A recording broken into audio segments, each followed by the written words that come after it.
My sme chceli celý film postaviť na naozaj až idylickom spolunažívaní Rómov a bielých v osade Nižný Komárnik za Svidníkom na slovensko-poľských hraniciach.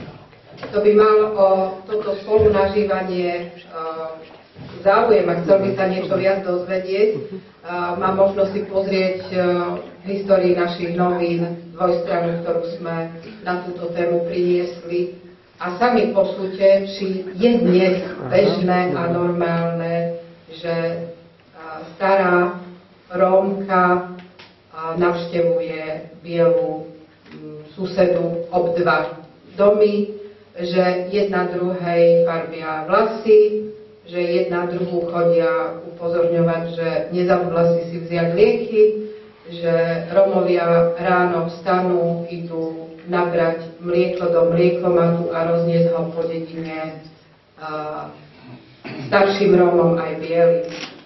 Aj v tomto filme, ktorý ste videli, povedali ľudia v Milpoši, aj Rómovia, aj bieli, že žijú dobre, že spolu nažívajú dobre a že je to normálne. Pre nich je to normálne. Ale ja tvrdím, že na zbytku Slovenska to už až také normálne nie je. Skôr je to rarita a tak ako bolo povedané, skôr to vyzerá ako idylka.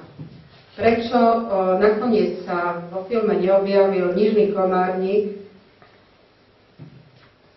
čo mne je strašne ľúto, lebo bolo pred komunálnymi voľbami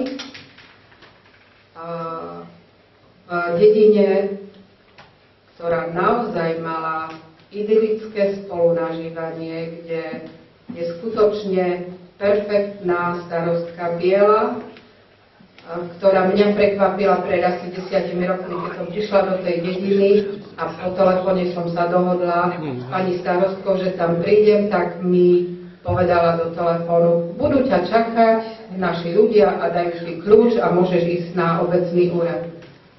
A ja po skúsenostiach, ktoré mám s Rómami a bielými po celom Slovensku, som bola prekvapená, že kľúč od veľkej budovy kultúrneho domu, a teda od obrovského majetku v obci, mal jeden Róm. A už vtedy som si uvedomila, že aha, takže ak tu starostka nemá problém zveriť kľúče od obecného úradu a kultúrneho domu zároveň Rómovi, tak tu asi bude zaujímavé a pravdepodobne dobre spolunažívanie. A vrátim sa k tým voľbám, v čase ktorých sa pripravoval tento náš film. Keďže na post starostu kandidoval policajt a na post jedného z poslancov obecného zastupiteľstva prokurátor okresný.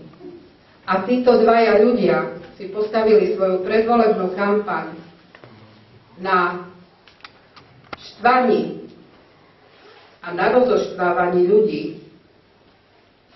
a na verejných zhromaždeniach predvolebných hovorili občanom: znova chcete mať starostku, ktorá sa bude starať len o Rómov. Pozrite, stavajú sa im domy. Jednoducho táto predvolebná kampaň veľmi zhoršila situáciu v tejto obci. Táto situácia v tejto obci je dodnes nie taká idylická, ako som ju poznala v minulosti. Možno si poviete, ako je to možné.